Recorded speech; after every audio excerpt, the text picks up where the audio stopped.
दोस्तों, स्वागत है आपका हमारे YouTube चैनल ब्लैक गाउन में। दोस्तों, आज की इस वीडियो में हम इमरजेंसी प्रोविजंस को डिस्कस करेंगे। तो चलिए बिना लेट किए स्टार्ट करते हैं आज की इस वीडियो को। तो दोस्तों, हमारे कॉन्स्टिट्यूशन में 3 टाइप्स ऑफ इमरजेंसी प्रोविजंस को डिस्क्राइब किया गया है।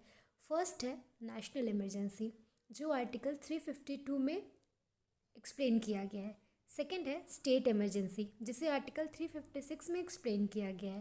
थर्ड है फाइनेंशियल इमरजेंसी, जिसे कि आर्टिकल 360 में एक्सप्लेन किया गया है। तो चलिए एक एक करके इन तीनों इमरजेंसी को समझने की कोशिश करते हैं और जानते हैं कि क्या क्या प्रोविजंस हैं इन्हें लागू करने की। तो पहले हम बात करेंगे नेशनल इमरजेंसी की। तो चलिए नेशनल इमरजेंसी की प्रोविज़न को डिस्कस करते हैं। नेशनल इमरजेंसी आर्टिकल 352 में एक्सप्लेन किया गया है। आर्टिकल 352 का सब क्लॉज 1 जो है वो ये कहता है कि अगर प्रेसिडेंट सेटिस्फाइड है कि एक ग्रेव इमरजेंसी का कंडीशन एग्जिस्ट कर रहा है जिससे कि इंडिया की सिक्योरिटी को या फिर किसी भी एक पार्ट ऑफ इंडिया की सिक्योरिटी को खतरा है, either bye war, external aggression या फिर आर्म रिबेलियन, तो प्रेसिडेंट जो है वो प्रोक्लेमेशन ऑफ इमरजेंसी लागू कर सकते हैं in respect of whole India या फिर एनी पार्ट ऑफ इंडिया।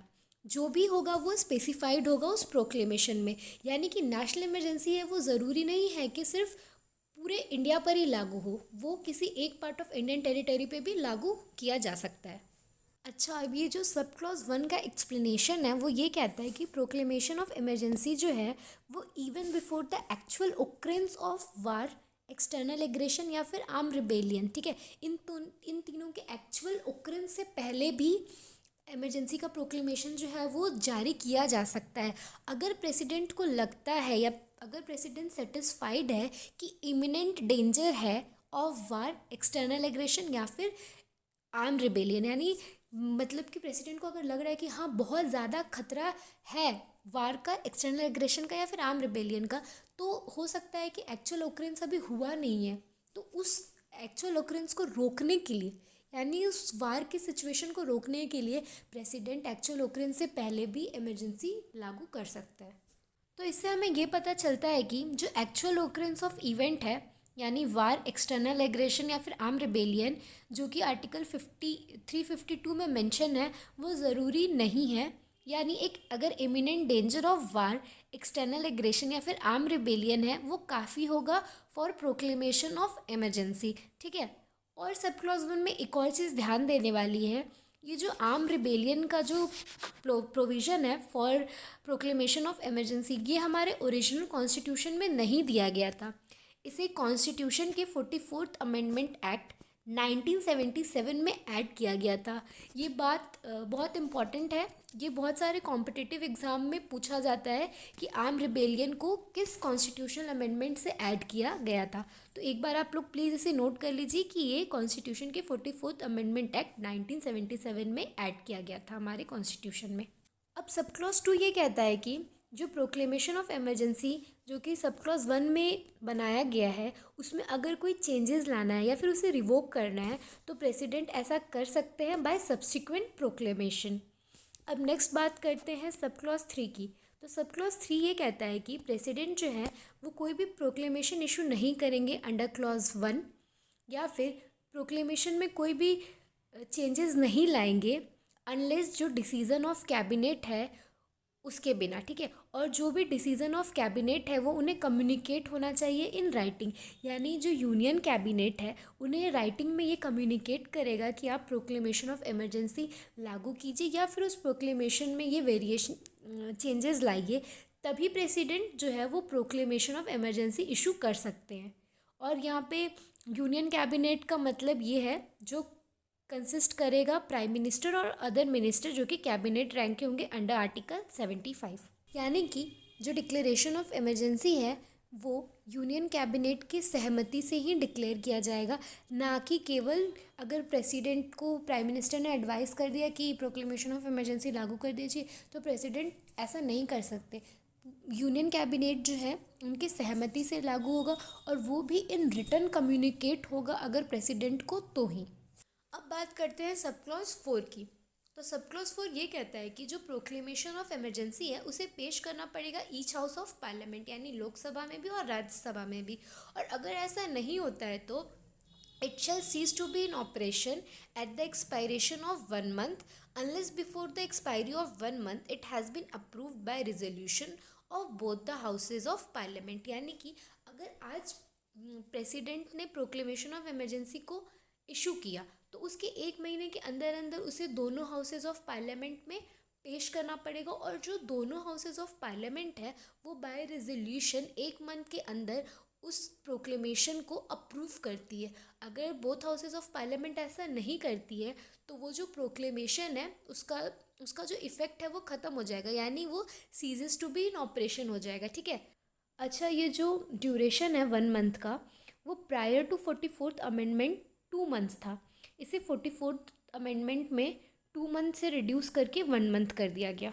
अच्छा दोस्तों, हमें ये तो पता है कि राज्यसभा जो है वो परमानेंट हाउस ऑफ पार्लियामेंट है, लेकिन लोकसभा जो है वो हर 5 साल में डिज़ोल्व होता रहता है, यानी लोकसभा का डिसोल्यूशन होता रहता है। तो अभी हमने पढ़ा कि 1 मंथ के अंदर अंदर ही हमें अप्रूव करना है, अदरवाइज जो प्रोक्लेमेशन ऑफ इमरजेंसी है वो ceases to be in operation हो जाएगा। तो उस कंडीशन में क्या होगा, जब लोकसभा जो है वो डिज़ोल्व्ड है, ठीक है, तो उस कंडीशन को हम डिस्कस करते हैं अब।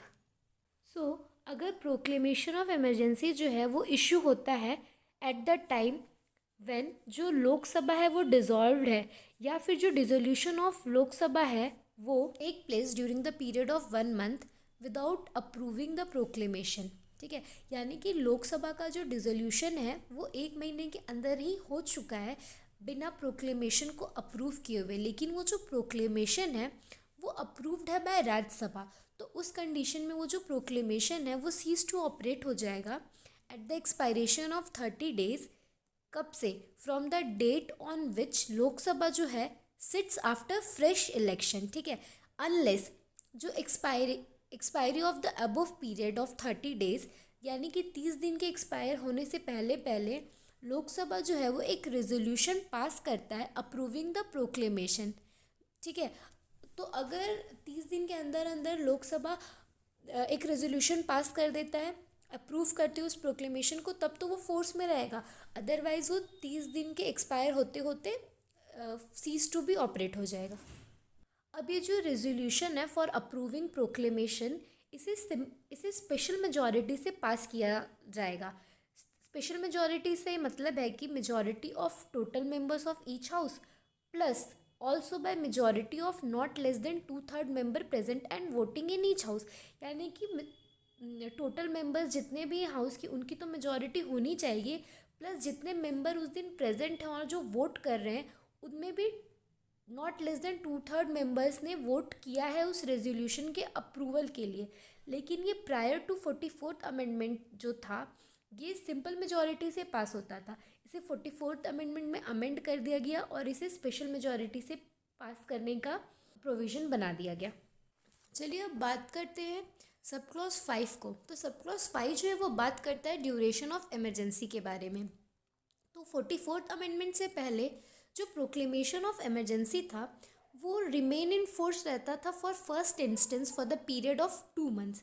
उसके बाद एक बार जब पार्लियामेंट उसे अप्रूव कर देता था तो वो रिमेन इन फोर्स रहता था इनडेफिनेटली, यानी जितने टाइम तक या जितने ड्यूरेशन तक एग्जीक्यूटिव उसे कंटिन्यू रखना चाहते थे वो कंटिन्यू रहता था।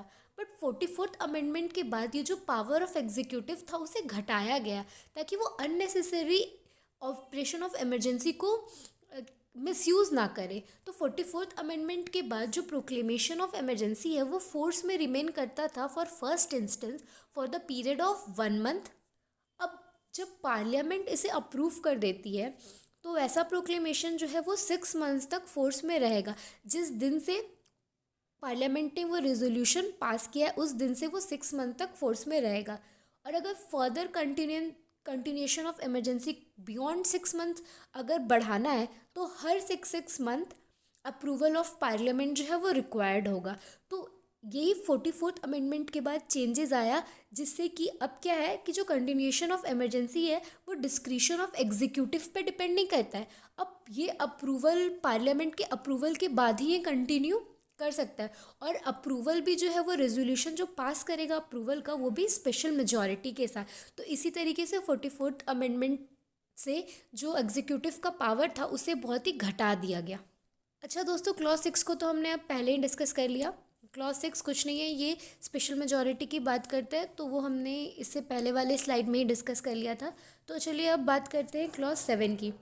अब क्लॉज 7 जो है वो ये कहता है कि जो प्रेसिडेंट है वो प्रोक्लेमेशन ऑफ इमरजेंसी को रिवोक कर सकते हैं या फिर उसमें उस प्रोक्लेमेशन में कुछ चेंजेस ला सकते हैं अगर लोकसभा ने एक रेजोल्यूशन पास किया है डिसअप्रूविंग इट या फिर डिसअप्रूविंग इट कंटिन्यूशन। अब रेजोल्यूशन जो है कैसे पास किया जाएगा, तो रेजोल्यूशन तब पास होगा जब एक notice in writing signed by not less than 1/10 of the total members of Lok Sabha वो अपना इंटेंशन जाहिर करे to move a resolution for disapproving the continuation of proclamation of emergency और a proclamation varying such proclamation. अब ये जो अपना notice है ये किसे देंगे, तो अगर हाउस सेशन में है तो उस कंडीशन में ये स्पीकर को अपना नोटिस देंगे। इन केस अगर हाउस जो है वो सेशन में नहीं है तो ये प्रेसिडेंट को अपना नोटिस देंगे। तो इनका जो नोटिस जब रिसीव होगा तो क्या होगा कि एक स्पेशल सेटिंग बिठाई जाएगी लोकसभा की, जिसको कि 14 दिन के अंदर बिठाया जाएगा from the date of such notice received by या तो स्पीकर एज द केस में be by the president for the purpose कि ये रेजोल्यूशन इनके रेजोल्यूशन को कंसीडर करने के लिए। तो दोस्तों, नेशनल इमरजेंसी को हमने डिस्कस कर लिया है। इस स्लाइड में मैंने कुछ इंपॉर्टेंट पॉइंट्स जो है वो लिख दिए हैं, अगर आप चाहें तो आप इसे नोट डाउन कर सकते हैं। तो लास्ट इसमें हम डिस्कस करेंगे case Minerva Mills Limited versus Union of India. इस केस में सुप्रीम कोर्ट ने ये कहा था कि there is no bar to judicial review of the validity of a proclamation of emergency issued by president under article 352 sub clause 1, यानी emergency के proclamation of emergency का भी जुडिशियल रिव्यू जो है वो किया जा सकता है। ये ऑनरेबल सुप्रीम कोर्ट ने इस केस में हेल्ड किया था। चलिए अब आगे बढ़ते हैं और डिस्कस करते हैं effects of proclamation of national emergency. तो फर्स्ट पॉइंट है इसमें extension of centres executive power. तो ये दिया गया है आर्टिकल 353 में।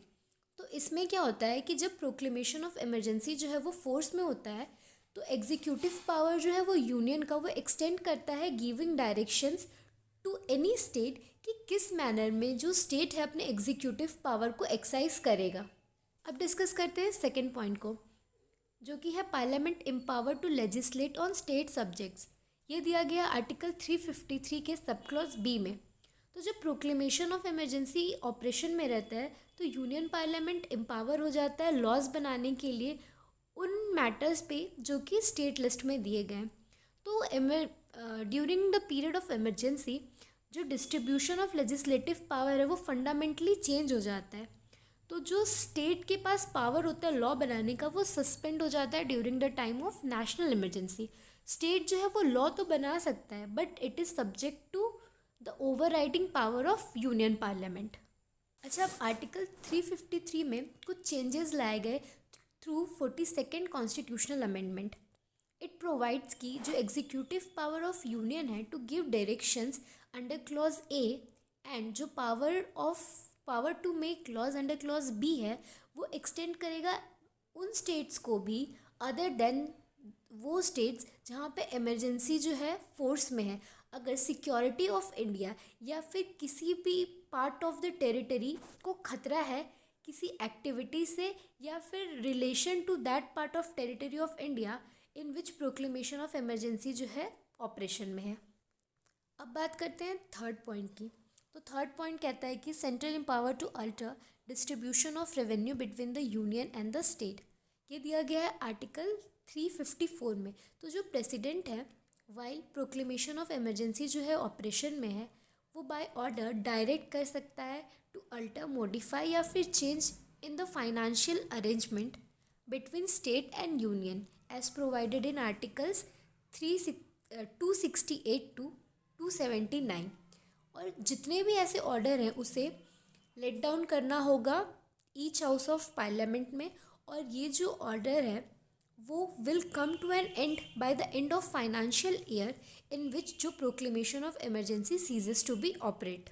अब बात करते हैं फोर्थ पॉइंट की, जो कि है extension of life of Lok Sabha. ये दिया गया है आर्टिकल 83 सब क्लॉज 2 में। तो जब proclamation of emergency is an operation, जो प्रेसिडेंट है वो एक्सटेंड कर सकता है normal life of parliament by 1 year each time, ठीक है, up to a period not exceeding beyond 6 months after proclamation of emergency जो है वो सीज टू ऑपरेट। अब डिस्कस करते हैं फिफ्थ पॉइंट को, जो कि है suspension of fundamental rights guaranteed by article 19। तो article 358 provides for suspension of 6 fundamental right जो कि गारंटीड है under article 19 of constitution to the citizen.